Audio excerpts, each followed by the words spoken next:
이 권력구조에 대해서는 여러분이 뭐 잘 아실 겁니다. 통치기구로서는 우리 지금 헌법상 통치기구는 크게 지금 이 8개로 나눠져서 통치기구다 해가지고 나와 있는 게 이제 국회가 먼저 나와 있고 정부는 이제 대통령하고 뭐 행정부, 감사부 뭐 이렇게 나와 있습니다만은 그다음에 법원, 헌법재판소, 이 선거관리기구, 지방자치는 이게 다 통치구조예요. 지금 헌법상. 다만 우리가 여기서 말하는 통치구조 내지 정부 형태로서 말하는 권력구조에서 말하는 것은 정부하고 국회, 의회하고 관계를 어떻게 할 것이냐가 주된 쟁점입니다. 물론 다른 거하고 다 영향을 미칩니다. 이게. 입법부, 의회, 집행부, 행정부를 어떻게 구성하고 어떻게 이 관계를 정립할 것인가. 여기에 대해서는 뭐 잘 아시다시피 영국을 시원으로 하는 의원 내각제, 이거 내각 책임제라고도 합니다. 그리고 미국의 대통령제를 시발점으로 하는 모범으로 하는 대통령제가 두 가지가 있고 양자를 혼합 절충한 소위 뭐 여러 가지 형태가 있습니다만 최근 논의되고 있는 이원 집정부제 내지 이원 집행부제 또는 이걸 반대통령제, 준대통령제 또는 권력 분산은 대통령제라고 여러 사람이 이야기하는데 하여튼 그 범주에 속해요. 이게 세 가지로 나눌 수 있어요. 물론 이제 의회 정부제에다 회의체 정부 사회주의 국가에서 생각하는 것은 여기서는 논의를 합니다. 이 세 가지 중에서 이제 의원 내각제, 대통령제, 그리고 이원 집행부제 내지 권력 분산형 대통령제.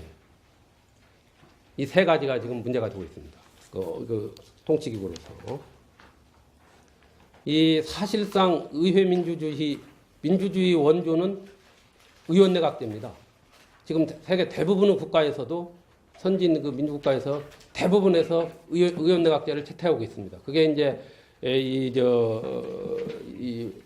공화제가 됐건 또는 입헌군주제가 됐건 대부분의 국가에서 의원 내각제를 채택하고 있고 이제 대통령제를 채택하고 있는 국가도 꽤 있습니다만 그 미국의 제도를 기본으로 하기 때문에 사실 대통령제를 채택해가지고 성공한 사례가 그렇게 많지 않다고 봐요.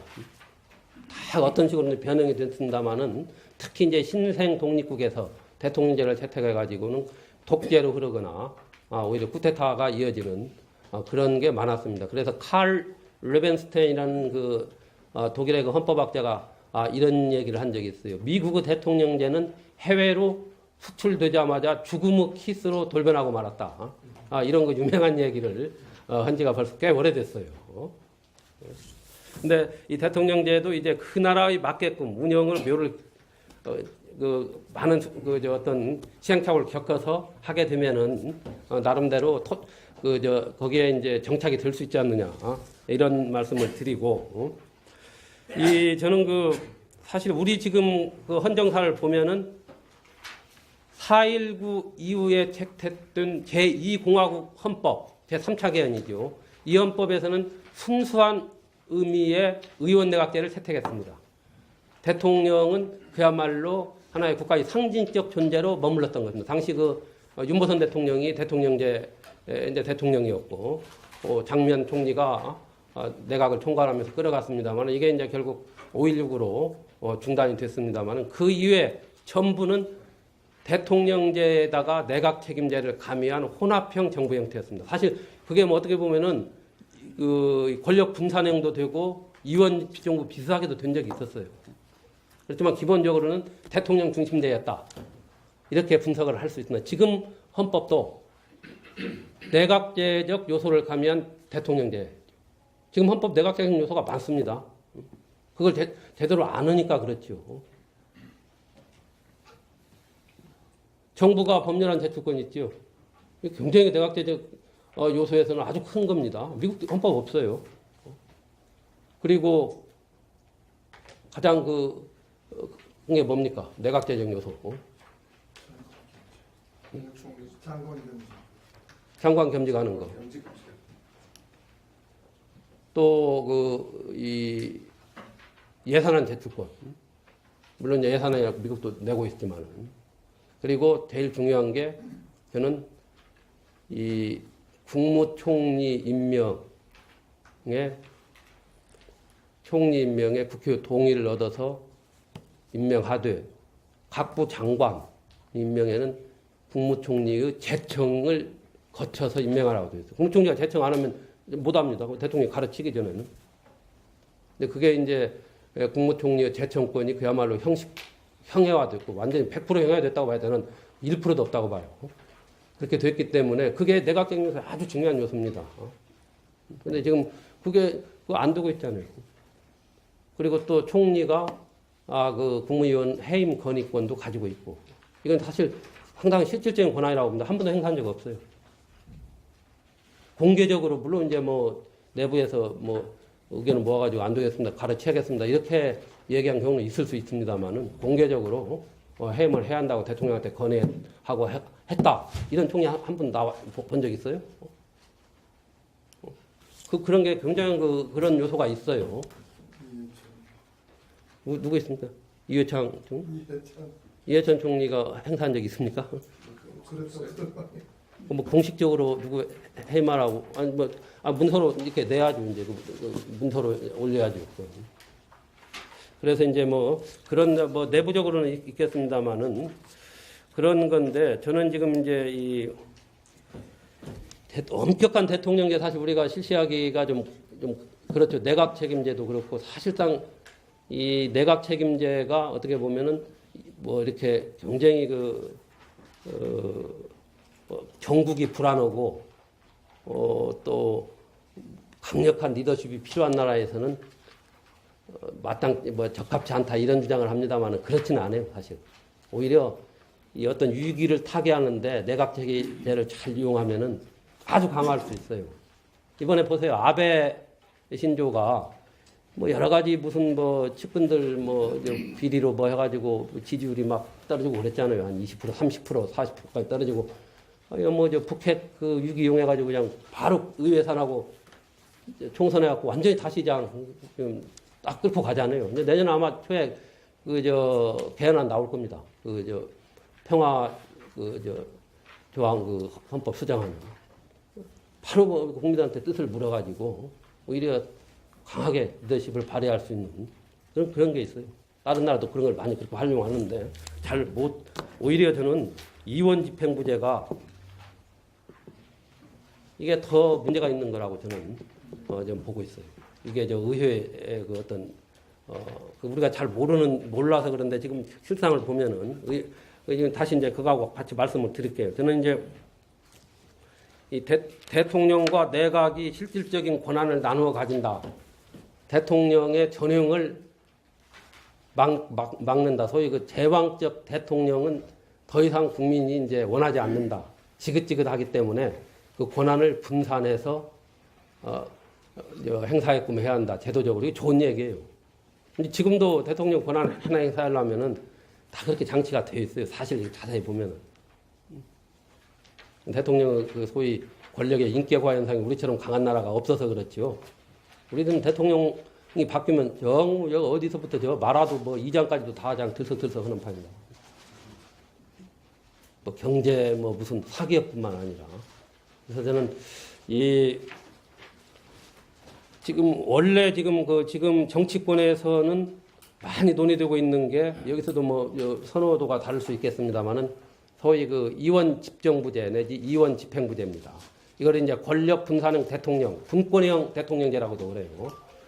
이것은 이제 한마디로 무슨 얘기냐면은 원래 이 이원 집행부제는 대통령은 명목상 국가원수가 아닙니다. 실질적으로 비상대권도 비상시에는 행사할 수 있고 평상시에는 이제 이 대통령이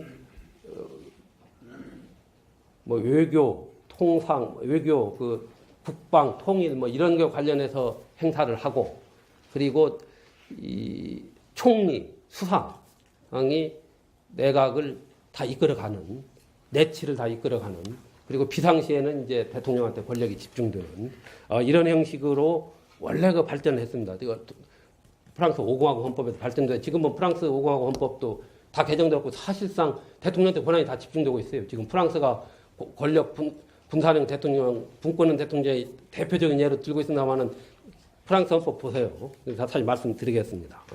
그래서 지금 우리나라 정치권에서 논의되고 있는 이원 집행부제는 이 평상시에는 대통령이 이제 외치를 담당한다. 이렇게 지금 하고 있습니다. 외치를 담당하고 이 외치 중에서도 이제 세 가지를 보통 예를 들고 있죠. 외교, 국방, 통일 문제는 대통령이 담당하고 내치 이제 모든 내치는 총리가 담당하는데 그 총리는 국회 다수당이 추천한 인사 또는 국회에서 합의해서 선출한 국무총리가 맡는 걸로 되어 있어요. 그 총리가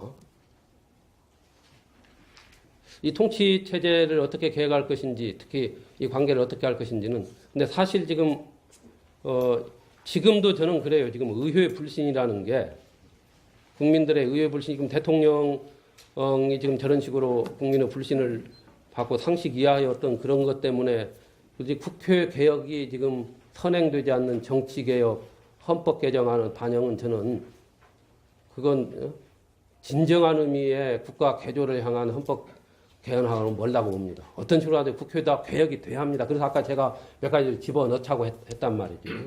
지금 국회에 대한 불신이 국민들 굉장히 크단 말이죠. 그건 누구든 말 못해요. 정부에 있는 국회, 아니 사법부, 헌법재판소, 대법원 제동 못 겁니다. 예산안 가지고 있지. 다 각기 말이죠. 다 재판권 다 가지고 있지. 이건 제가 여기 찍는 것은 이건 좀 빼고 그래서 여기 좀 찍어서 어디로 이거 내보내는 거 아니죠? 저기 지금 찍고 있는 것 같은데 솔직히 얘기를 해야 합니다. 그냥 국회 개혁을 위해서 어쩌고 해서 이렇게 사회 이렇게 많은 분들이 해가지고 언제 내고 그러는데 그건 다 어떻게 보면은 그거하고는 멀어요. 그냥 국회 불신하니까 이상한 어떤 의도가 있지 않느냐 이렇게 또 오해를 받고도 있더라고.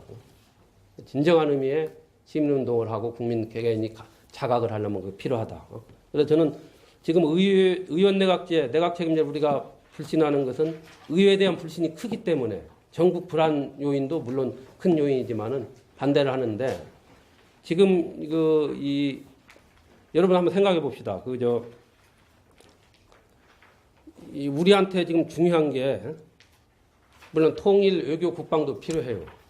그렇지만 내치가 얼마나 중요합니까?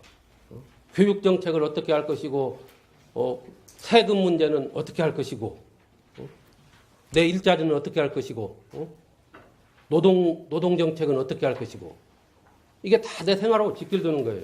복지 정책을 어떻게 해서 어떻게 노인 수당을 주고 뭐 할 것인지, 이건 내치란 말이에요. 내치 원칙인데 지금 만약에 우리 분권형 대통령제로 해서 뽑는다면은 그 대통령은 그런 거 관여 못 합니다. 총리가 다 하게끔 돼 있어요. 근데 그게 국방하고 외교 통일이 이 내치하고 연관이 될 수밖에 없어요. 이거 어떻게 구분합니까? 헌법에 일일이 넣을 수도 없어요. 법에 나중에 운영 과정에서 이 국민이 선출한 대통령하고 의회가 선출한 총리가 다수당이 아니고 서로 달랐을 경우에는 그거 아마 그때 4.19 때 민주당 이렇게 달랐다고 저는 그때 어려서 모릅니다만은 이게 엄청난 이게 의회 그렇지 않으면 또 이게 같이 할 때는 의회 독재가 옵니다. 의회 독재가. 의회에서 다 다수당이 할 수 있는 거고.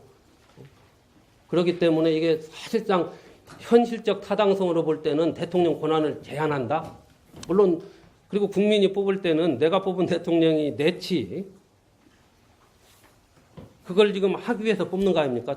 어떻게 보면은 이 일자리나 복지 정책 이런 걸 어떻게 하는 거 공약을 봐서 뽑는데 그런 대통령을 안 뽑고 외치만 담당하는 대통령을 뽑는다면 어떻게 보면은 반쪽 대통령을 뽑는 거지.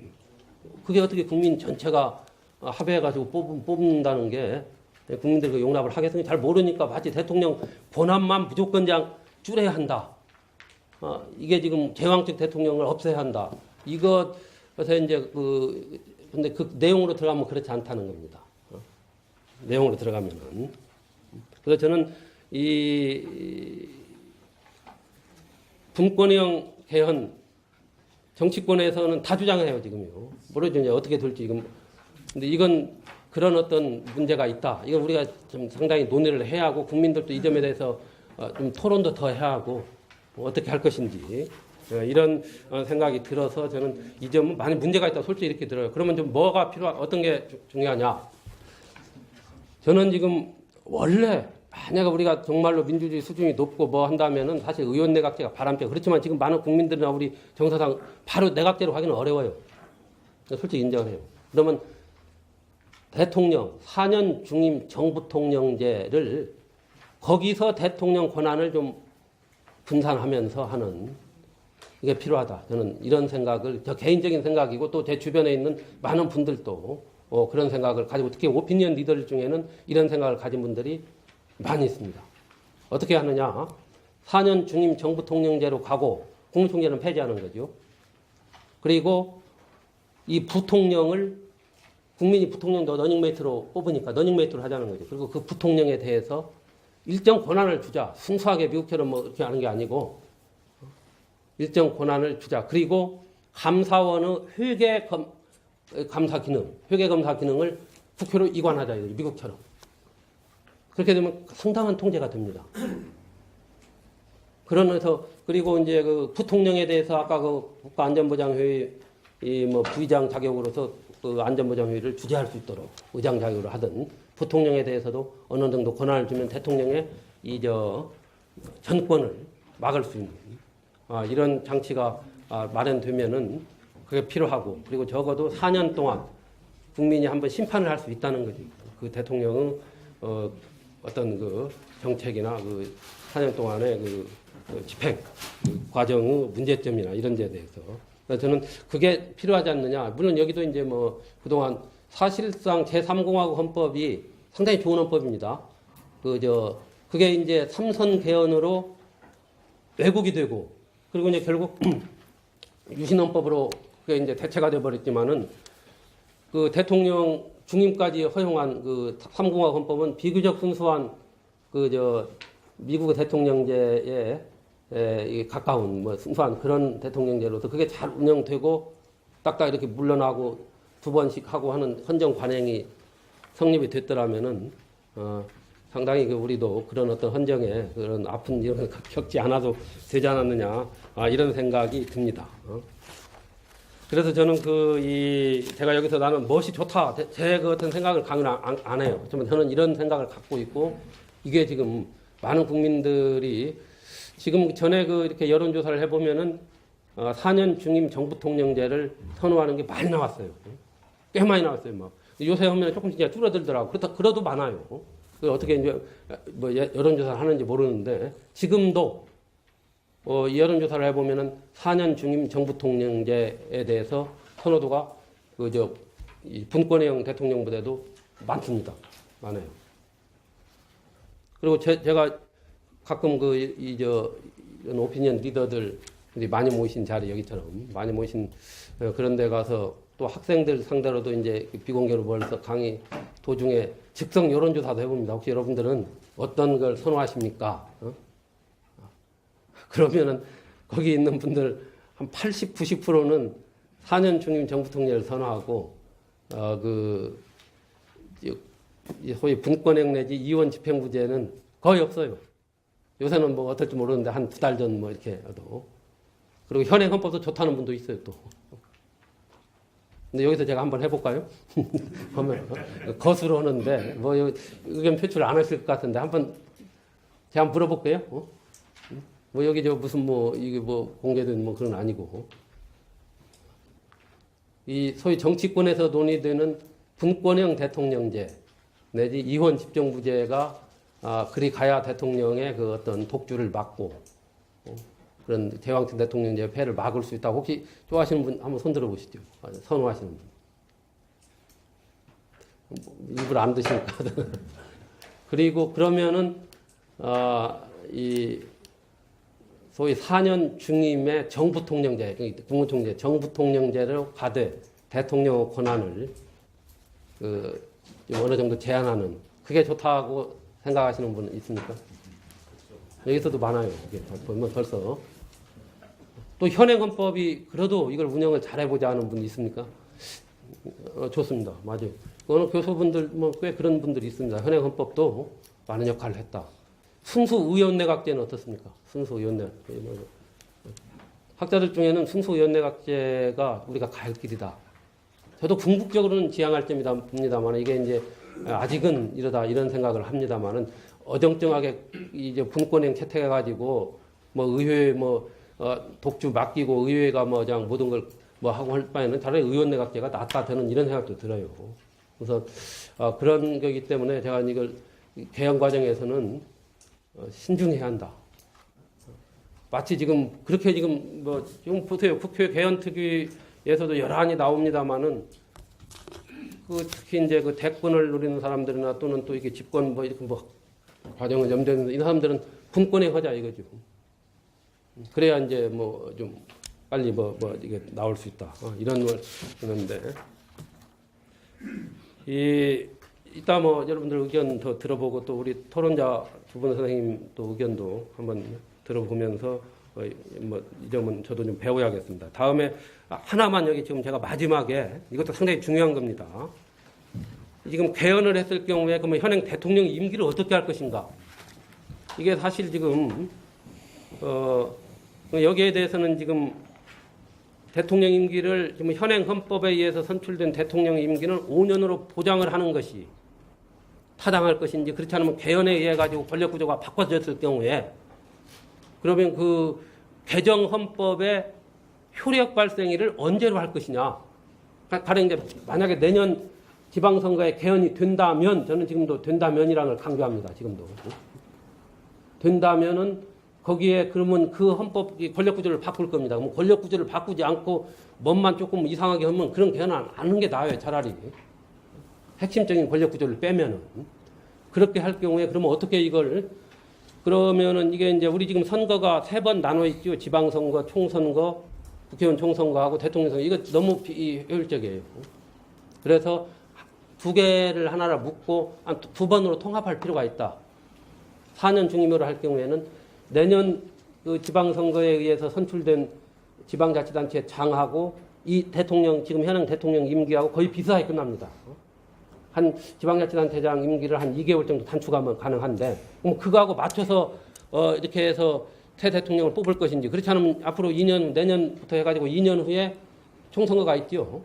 국회의원 총선거에 다시 그 현행 헌법의 발효일을 해가지고 대통령을 그때 뽑을 것인지 그러면 대통령 현행 헌법엔 대통령이 2년으로 단축될 수밖에 없는 거란 말이죠. 이거 어떻게 할 것인지 이것도 국민적 합의가 있던 저는 개인적으로 그래요. 어떻든 현행 헌법에 의해서 선출된 대통령의 임기는 5년간 보장해 주는 것이 저는 타당하지 않느냐 여러 가지 면에서 그렇지만 이것은 그 당시 지금 대통령이 국민적 어떤 통합력을 발휘해가지고 국민적 어떤 이런 지지를 했을 때의 그겁니다. 그렇지 않고 뭐 이게 또 뭐 하면은 어떻게 될지 모르는데 저는 적어도 5년 임기를 보장해주고 다음 그 지방선거하고 같이 대선하고 같이 치러지는 것이 어떤가 저는 개인적인 생각이고 또 그렇게 해주는 것이 좀 헌정과 안정을 위해서도 필요하다는 말씀을 드립니다. 뭐 여기에 대해서도 각자 의견이 있을 수 있습니다만은 그러면 이제 부칙에다 그걸 놓으면 됩니다. 현행헌법의 개정일은 언제부터 발효하고 현행헌법에 의한 대통령 선거는 언제 한다. 근데 현행헌법에서 뭐 지방자치에 관한 규정만 언제부터 발효하고 언제 이렇게는 헌법에 넣을 수 없는 겁니다. 이거 안 되는 거예요. 근데 막 마치 그렇게 하고 나중에 대통령 선거만 나중에 한다 이런 주장도 있는데 그건 헌법의 규범적 효력을 잘못 이해한 데서 나오는 겁니다. 제 얘기는 시간을 좀 더 썼습니다만은 이걸로 마치겠습니다. 네, 감사합니다. 네. 우리 이성현 변호사님 또 오랜 장시간 감사합니다. 그리고 잘 들어주신 청중님께도 감사드리고 10분 정도 저기를 커피 타임 가지신 다음에 지금 26분입니다. 40분에 14분 정도 쉬시고 진행하는 것으로 하겠습니다. 감사합니다. 네, 저기 여러 가지 다양한 또 아주 깊은 발표를 해주신 이석영 변호사님 다시 한번 감사드리고 그럼 지금부터 두 분 지정 토론입니다. 그 지정 토론을 듣고 그 다음에 플로어에 있는 분들 또 토론할 수 있도록 기회를 드리겠습니다. 그래서 가능하면 4시 반 전에 끝내는 방향으로 그렇게 하겠습니다. 지금 또 주제 발표 끝난 다음에 바쁘신 분들은 이제 가시고 몇 분 안 남았습니다만은 우리가 여기에서 토론된 사항은 정리를 해서 국회 개헌 특위에 우리 선사연 의견으로 제출할 그런 계획으로 있습니다.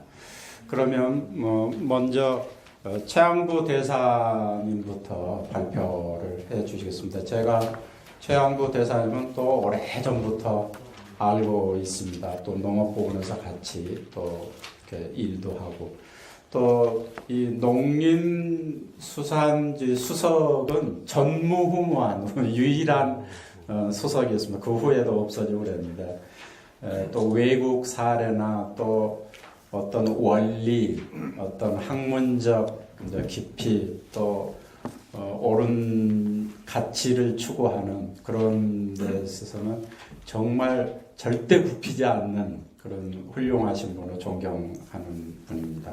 그럼 최양부 대사님 지령 토론해 주시겠습니다.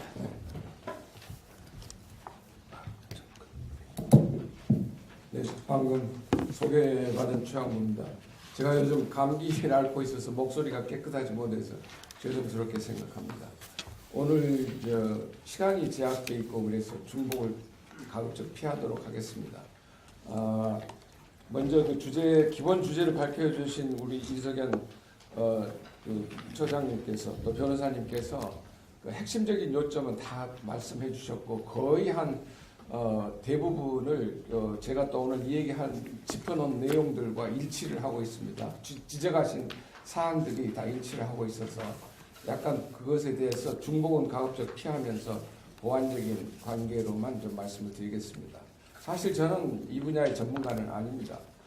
우연하게 제가 그 농학 분야에서 농정 분야에서 그냥 전문가로서 연구 생활을 하고 학자 생활을 주로 하고 있었는데 김영삼 대통령 시절에 우루과이 라운드 사태가 일어나고 그걸로 인해서 갑작스럽게 청와대 농수산 수석비서관 제도가 생기고 거기에 제가 갑작스럽게 발탁이 돼서 수석비서관으로 임명을 받고 청와대에 들어가면서 이 행정 그리고 정치를 입문하게 됐습니다. 요즘 말로 흔히 속담 말로 서당계 3년이면 풍우를 읊는다고 그랬는데 제가 그 청와대에 들어가서 있다 보니까 4년을 와에서 밑에서 생활을 하게 됐습니다. 그래서 4년 동안 청와대 안에서 대한민국이 돌아가는 사정을 계속 지켜보고 거기에 관여를 하면서 의문도 갖고 관심이 많아졌습니다. 특히 임기 말에 가서 그 IMF 환란이 일어나고 됐을 때는 정말 참 이루 말할 수 없는 그런 비통한 감이 있습니다만 어쨌든 그런저런 속에서 제가 한 가지 의문을 갖기 시작했던 것은 왜 이런 일들이 벌어졌는가 그 당시에 가졌던 의문입니다. 그래서 서울대학교 행정대학원에 등록을 해서 그 문제에 대해서 조금 개인적으로 공부를 좀 시작을 했고 그리고 그 뒤로도 여러 가지 기회가 있을 때마다 좀 정리를 했었는데 마침 금년 초에 제가 이런저런 생각을 정리를 해서 이 책을 하나 발간했습니다. 이 거산에 오르면 큰 길이 보인다고 하는 이 책인데 2017년의 시점에서 1997년을 다시 보면서 우리가 거기서 뭘 잘못했는가, 뭐가 문제였는가를 반성하는 그리고 또 지혜를 얻기 위한 그런 관점에서 쓴 책인데 마침 우리 조희 대표님께서도 이 글에 대해서 굉장히 좋아하시고 또 그런 것 때문에 오늘 이 자리까지 제가 앉게 됐다는 말씀을 드립니다. 그래서 오늘 내용 전체의 대부분은 이 책의 주요 챕터에 수록된 내용을 여기에 이 권력구조 개편 부분만 관련해서 설명을 요약 여기다 발췌해 놓은 것인데 간략하게 제가 언급만 하고 넘어가겠습니다. 자료 보시면 19페이지 그림이 하나 있습니다. 이게 바로 이제 제가 우리나라 그 헌법 개정과 정부 권력구조 형태가 어떻게 왔다 갔다 했는가. 예를 들면 시계추가 움직이는데 이게 조금씩 이렇게 서서히 움직여야 되는데 이게 휙 오른쪽으로 갔다 휙 좌우로 갔다 이렇게 이 움직임이 너무 심하니까 권력 구조의 개편이라는 게 너무 심한데 그 중에서 계속해서 우리가 경험해온 제도는 대통령제라는 것이죠. 사실은 대통령제고 여러 가지 지금 논의가 되고 있지만 가장 친숙한 제도가 대통령제다. 그래서 저는 그 어떤 정치 체제라는 것은 국민들이 가장 친숙하게 느끼는 제도를 바탕으로 해서 그 제도가 가지고 있는 문제점을 보완, 발전시켜 나가는 것이 이 국가 발전이라고 생각합니다. 이거 그냥 하루아침에 이걸 이 국민을 상대로 또 국가를 상대로 실험하는 것도 아니고 이것이 그냥 이 저울추가 바늘추가 이렇게 왼쪽 오른쪽으로 왔다 갔다 이렇게 급격한 변동을 일으키는 것은 혼란을 자초할 뿐이라고 생각합니다. 그런 점에서 저는 이제 결론적으로 말씀드리면은 현행 대통령제를 어떻게 더 보다 발전적으로 발전시킬 것인가. 그래서 대통령제에 대한 4년제 우리 이슬은 그 변호사님께서 지적하신 대로 4년 중임제 정부통령제로 하고 그에 맞는 여러 가지 질서를 개편해야 된다 하는 것이 제가 이 책에도 서술한 부분입니다.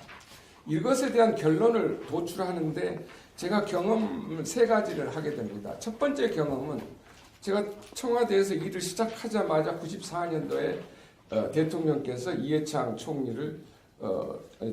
감사원장을 총리로 임명하고 6월 이후에 불과 몇 개월 되지 않은 상황입니다. 임명한 뒤에 12월 달에 임명해서 그 다음에 4월 달에 문제가 일어납니다. 그 대통령의 국무총리가 대통령의 권한을 대통령에 대해서 헌법이 규정한 바에 따라서 대통령에 대해서 챌린지를 하기 시작하고 모든 관료들에게 대통령의 보고 자료를 전부 다 본인한테도 보고하도록 하고 이런 일련의 여러 가지 아주 조치가 일어나게 됩니다. 이것에 대해서 이해창 총리와 대통령과의 이제 갈등이 아주 노골적으로 정면으로 충돌이 일어나는 현장을 보고 이건 기본적으로 잘못됐다. 이게 헌법이 만약에 국무총리한테 이런 권한을 부여했다면 이건 헌법이 잘못된 것이다. 왜냐하면 독재 체제도 아니고 5년 단임만을 가지고 있는 민주정부 체제에서 대통령, 국무총리 그리고 모든 장관 이런 사람들이 한 팀이 되어가지고 국정을 관리를 해도 모자랄 지경인데 대통령의 지명을 받은 국무총리가 대통령을 견제하고 무슨 권한을 행사하고 자기 권한이 어떠니까 이걸 따지고 덤벼들고 대통령한테 챌린지 한다는 것 자체가 이것은 넌센스다 한마디로 구조적으로 넌센스다. 제 상식으로는 이건 이해가 안 되는 것이었습니다. 그래서 그런데 이게 법으로 헌법이 되어 있다. 이건 헌법 자체가 잘못이다. 기본적으로 일사불란하게 이런 식으로 아무리 법을 정해놨지만은 대통령제 하에서는 헌법으로 국무총리를 그렇게 임명했다 하더라도 이것을 실질적으로 작동할 수 없는 사문화된 법이지 이것을 갖고 행사하려고 덤비는 것 자체가 이건 잘못된 이 정치 감각이 없는 사람이다. 이해창 나는 그래서 이분이 아주 정치적인 감각이 전혀 없구나 이런 생각을 했어요. 사실은. 그래서 그 제도가 근본적으로 이 국무총리제가 잘못된 것이다. 또 하나는 모두들 대통령제는 5년 단임제로 딱 됐으니까 제왕적 대통령제라고 얘기를 하면서 다 비판을 하고 문민 독재라는 얘기도 나왔죠. 사실은. 그런데 제가 청와대 생활을 아주 권력이 새파랗게 살아있을 때 아주 해가 중천에 떴을 때부터 시작해서 이제 서산에 기울어진 해가 될 때까지 임기 말까지 딱 가니까 임기 말에 가니까 어떤 현상이 벌어지냐면 5년 대통령 단임제는 5년차 병에 걸리게 구조화되어 있다. 5년차 병이란 건 뭐냐면 현직 대통령은 무조건 5년 마지막 날 나가야 되는 떠나는 대통령입니다. 이미 죽은 대통령입니다. 명색은 대통령이지만 권한이 없어지기 시작하고 그 다음에 5년차가 딱 되면 새로운 두 사람의 새로운 권력자가 나타납니다. 여권 대통령 후보자하고 야권 대통령 후보자. 그래서 새로 떠오르는 해가 떠오르기 시작하니까 국민들은 청와대를 보는 것이 아니라 현직 대통령을 보는 것도 아니고 떠오르는 해를 향해서 전부 다 방향을 바꾼다 이런 얘기. 그러니까 권력이 대한민국의 권력이 3분화되기 시작한다. 5년 차에는 3분화되고 이 두 대통령 후보자들은 모든 국정의 문제의 책임을 전임 현 대통령한테 떠넘기기 시작합니다. 다 비판을. 그래서 이 현직 대통령을 아주 무능한 대통령으로 이 두 사람이 만들어내고 모든 책임은 그 사람한테 지우고 자기들이 등장하는 것입니다. 이것이 5년 차마다 반복이 되기 때문에 이 5년 단임제라는 것은 이건 무책임하기 짝이 없다 나라를 이렇게 이거 그런 식으로 몰아넣는 것. 그러니까 5년간 대통령이 통치를 하고 국민들한테 평가받아 볼 수 있는 기회 자체도 아무것도 없는 것이죠. 그리고 그 5년 차 마지막 해에 벌어지는 정치 현상에 대해서 아무도 책임을 지는 사람이 아무도 없어요. 나라가 온통 뒤집어지는 겁니다. 그러니까 세 개의 태양이 떠서 움직이는 나라가 정상적으로 돌아갈 수가 없습니다. 바로 이 세 가지고 이 상황에서 공무원들이 전부 다 줄 서서 이제 어느 쪽으로 이 권력을 누수시키고 정보를 제공하고 자기들의 문건을 가지고 줄 서고 이것이 국가연구기관장들 모두가 다 그 모양이고 국회의원들 그러고 또 임기를 앞둔 단체장들이 그 모양이고 이런 식으로 돼서 5년 차는 나라가 엉망진창이 하는 것을 제가 뼈저리게 느꼈습니다. 그 다음에 이제 세 번째는 대통령의 인사 권한이 너무 많은 거예요, 사실은. 모든 인사 권한인데 임기가 정해진 대통령은 한 사람뿐이고 임기자는 나머지는 아무도 임기가 없는 사람들이 전부 다 대통령이 임명하니까 언제든지 대통령한테 충성을 보이지 않으면은 그 사람은 그만두게 되어 있습니다. 이게 장관부터서 국무총리를 비롯해서 장관이 그렇고 수석들이 그렇고 권력에 앉아있는 사람이 다 마찬가지입니다. 국회의원을 제외한 나머지 관직에 있는 모든 자리들이 좌불안석이어서 유일한 대통령 인사권자만 쳐다보고 목을 매달고 있는 상황이 되노니까 전부 이것이 바로 제도적으로 그렇게 만들어 놨기 때문에 운영이 그렇게 되는 겁니다. 그러니까 이 헌법 자체가 대통령을 제왕적으로 만들고 바보로 만들고 이게 굉장히 엉망진창인 이 질서가 이 87 헌법에 그렇게 내재되어 있다. 이 세 가지를 점검했을 때 대한민국은 지금 이 국정의 문제는 헌법의 실패다. 지금 이 헌법에 이 세 가지를 관점을 바로 잡아야 된다. 그것을 뚜드러 고치기 위해서 이원 집정부대다 뭐다 이런 것으로 간다는 것은 더 엉망으로 만드는 것이다. 왜냐하면 그만큼이라도 그래도 국가기관에서는 국민 예산을 쓰면서 질서가 있는데 국회가 많은 그런 권한을 쥔다면 국회는 이건 그야말로 엉망진창인 집단이라고 저는 생각을 했습니다. 사실은. 그런 믿을 수 없는 집단이 권한을 가지고 국정을 좌지우지한다면 대한민국은 더 문제가 있다. 그렇기 때문에 이원집정부제다 뭐다 이것은 기본적으로 익숙하지도 않고 친숙하지도 않은 제도이기 때문에 대통령제를 가지고 가되 지금 제가 지적한 대로 이런 단점을 보완하기 위해서는 과감하게 이번 기회에 국무총리제 없애고 부통령제를 도입하고 그래서 4년 중임제로 해서 대통령이 임기에 평가를 받고 그 정당이 또 평가를 받고 책임지는 권한을 하되 대통령의 인사 오남용을 방지하기 위해서 예를 들면은 각종 기관들의 정확한 임기 예를 들면 무슨 위원장 지금 뭐 방통위원장도 대통령이 임명하고 여러 가지 임명하는 많고 임기가 있지 않습니까? 그러면은 그 임기들이 대통령의 임기 재임 기간과 오버래핑이 안 되도록 뭔가의 질서가 정해지면 어느 시점부터서는 그런 자리들은 임기가 있는 것을 정확하게 건드리지 못하도록 하고 미국식으로 임기가 필요 없이 정권 바뀌면은 정확하게 바뀌어도 괜찮은 자리들은 예를 들면은 얼마든지 대통령이 이행하도록. 왜냐하면 민주주의 체제에서는 역관 제도라는 임용 제도가 필요하기 때문에 그런 것을 그러니까 관료 제도, 임용 제도에 대한 근본적인 것을 검토를 같이 해서 특히 권력기관의 장들, 국정원장이라든지 검찰 총장 같은 것도 검찰위원회 같은 제도가 도입이 돼서 검찰위원장이 만들어져 가지고 예를 들면은 그 위원장이 임기가 보장된다든지 뭐 등등의 여러 가지 각 분야별로 권력을 분산시키고 그 질서를 유지하는 연구가 필요하다. 이게 아무런 연구가 없이 둘둘 말아가지고 모든 국가기관의 책임자는 대통령이 다 임명하도록 권한을 줘버렸기 때문에 이런 현상, 부작용이 나타난다 이런 얘기입니다. 제가 그 역설적으로 YS 시절에 5년 임기인데 국무총리가 YS 시절에 6명입니다.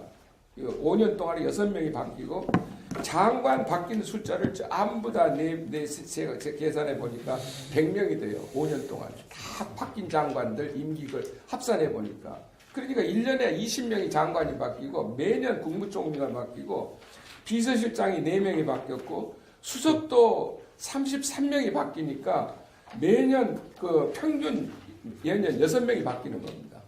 저는 4년간 그냥 농정수석이라는 게 특수하기 때문에 있었지만은 경제수석은 제가 4년 재임하는 동안 6명이 바뀌고 있기 때문에 경제정책을 어떻게 일관적으로 관리를 할 수가 있습니까? 예를 들면 이런 제도가 계속 반복적으로 역대 정부에서 일어난 겁니다. 그것이 MB정부 그 노태우부터 시작해서 YS 때만 그런 것이 아니라 DJ 때 그렇지 노무현 때 그렇지 다 그렇기 때문에 바로 이런 것들을 전부 다 바로잡기 위한 연구와 이런 조치들이 좀 필요하다.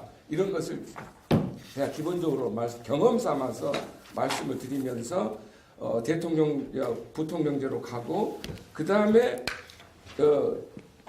이 장관들이 국회의원직을 겸직하는 것은 이건 정말 잘못된 것입니다. 이건 대통령제하에서는 장관들은 대통령에 책임지고 일을 해야 되는데 국회의원이라고 해서 국민을 대표한다고 그래가지고 국회에서 대통령을 견제하는 역할을 이런 식으로 이중적으로 왔다 갔다 이런 식으로 처신하는 것은 있을 수 없는 일이다. 이런 무책임하기 짝이 없는 것이다. 그렇기 때문에 그리고 장관으로 가더라도 국회의원 신분을 유지하기 때문에 이 장관 자리가 국정을 운영하는 것이 아니라 자기 지역구 사업하는데 다 국처 예산 다 쓰고 앉았고 이런 짓들을 하거든요. 그러니까 이 장관 제도에서 국회의원 겸직 조항을 완전히 없애야 된다는 얘기고 그 다음에 아까 지적하신 대로 대통령의 권한을 주게 해서 감사원의 회계감사 제도는 완전히 국회로 이관해서 국회가 바로 국정의 예산 집행이나 이런 것을 감사하도록 하고 그 대신 국정감사제도 같은 것을 국회 폐지해버려야 됩니다. 이건 아무 쓸데가 없는 조치다 이런 얘기 합니다. 시간 낭비와 국정 낭비다 이런 생각이 들어갑니다. 그래서 이런 식의 어떤 정비 작업을 좀 해야만 하고 그다음에 공무원의 정치적 중립에 대해서 다시 한번 이것은 철저하게 주어져야 된다는 얘기고 그다음에 지방 분권도 굉장히 중요한 지적을 해서 다 동의를 하는 얘기입니다만 보완적으로 말씀드리면 현행의 지방 행정구역 구조를 놔둔 상태에서 지방 분권화되고 이것이 강화돼 가지고는 이건 안 됩니다. 지금 우리나라는 이 업무 분장도 문제일 뿐만 아니라 이 권한들이 인사권과 그 재정권, 예산 편성권 이 모든 것을 역시 도지사, 시장, 군수 이 사람들이 다 독점을 하고 있습니다. 그렇기 때문에 그 속된 말로 대통령이 나라를 통치하고 도는 중통령이라고 해서 도지사가 다 관장하고 있고 그 다음에 시구는 군수가 소통령이라고 해서 군수가 다 관장하는 거예요.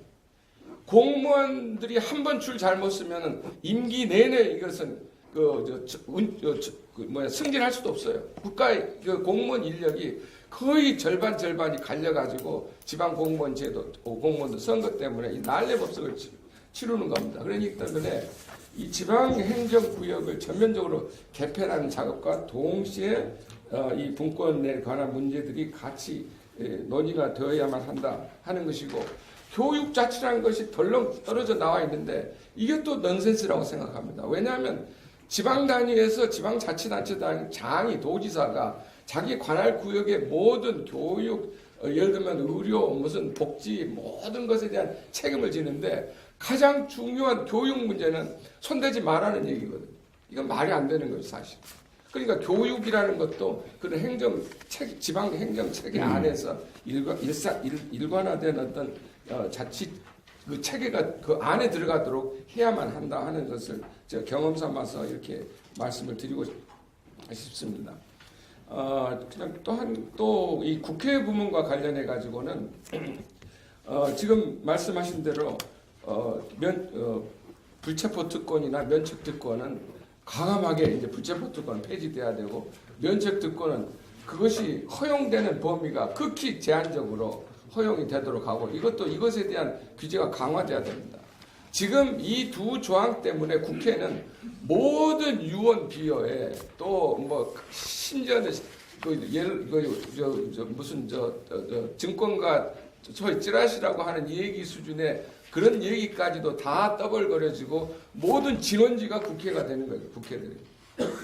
바로 그런 점에서 이 국회의원들의 발언들이 이제는 책임을 지고 품격이 높아질 필요가 있다. 이런 측면에서 책임을 물어야 되고 이 두 가지 제도는 독재 정부 시대가 있었기 때문에 국회의원들이 발언을 하도록 하고 함부로 정치적인 탄압을 받지 못하도록 그 보호한 장치로서 이 두 가지를 허용했던 건데 지금은 누가 국회의원들한테 그런 탄압을 하겠습니까? 정치적으로 예를 들면 이건 말이 안 되는 것이죠. 그렇다면 이 두 가지 제도는 이제 완전히 없애는 것이다 하는 얘기고 그 다음에 제 자료를 보시면 그 외에 아까 말씀드린 대로 너무나 많은 특권적 지위를 확보해 놨습니다.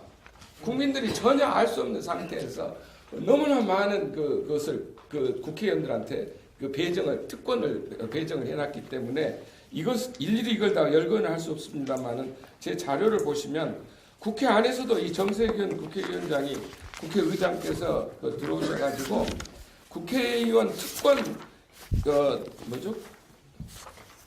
특권 개혁, 국회의원 특권 내려놓기 추진위원회라는 것을 2016년 10월 17일 날 이렇게 만들어서 특권 개혁안이라는 것을 만들기도 했어요. 그러니까 이미 내부적으로도 자기들이 검토한 것이 있기 때문에 이런 차원에서 아주 대대적인 국회의원들의 특권 이것을 검토를 해야 된다는 것이고 그 다음에 사실은 국회의원의 임기도 우리나라의 현실에 봐서는 이것이 임기가 늘어갈수록 소위 말해서 이 행정학에서 얘기하는 철의 삼각동맹이라고 얘기합니다.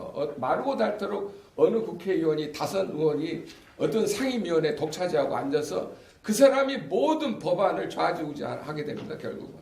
그래서 이 철의 삼각관계로 해가지고 모든 적폐의 원인이 국회 상임위원회 그 다선 의원 때문에 일어나게 된다 이런 얘기죠. 그러니까 이런 것을 개혁하려면 임기도 국회의원도 3선 정도로 해서 또는 대통령 중임밖에 안 되니까 2선이 너무 약하다면 3선 정도로 해서 국회의원도 임기제를 도입해야만 하고 국민 소환권도 지적하신 대로 살려야 되고 대통령이 아무런 지금 현재에서는 국회를 견제할 힘이 없어요. 사실은. 오히려 국회가 대통령을 무능하게 만들 수 있는 것은 더군다나 우리나라 같이 선진화법 만들어 놓으니까 사실은 대통령을 식물 대통령으로 만들어버리고 있는 게 국회거든요. 국회에서 법 아무것도 통과시키지 않아. 박근혜 대통령 시절에도 국회에서 통과되는 법이 없잖아요. 사실은.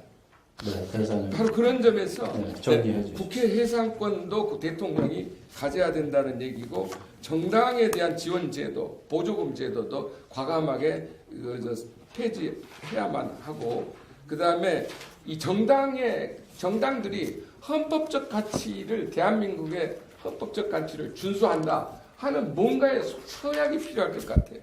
그리고 또 선출직 공무원들은 또는 선출직 공무원과 선임직 공무원 장관을 한다든지 국무직 국무위원이라든지 이런 사람들은 다들 이 대한민국의 헌법적 가치를 준수한다는 선언을 서약을 하도록 해야 되는 공무단임권에 의해서 대통령만 서약하는 것이 아니라 전부 다가 서약을 해야지. 요즘 같은 시대에 그야말로 어느 놈이 예를 들면 지금 막말로 얘기해서 그 주사파 인사들이 뭐 청와대를 점령했느니 뭘 장악을 했느니 어떻게 해서 이 사람들이 진짜 대한민국의 공직을 담임하고 그 중요한 자리에서 대한민국의 미래를 결정하는 미래 그 사람들이 앉아 있을 수가 있느냐 이런 얘기죠. 권력을 행사할 수 있느냐.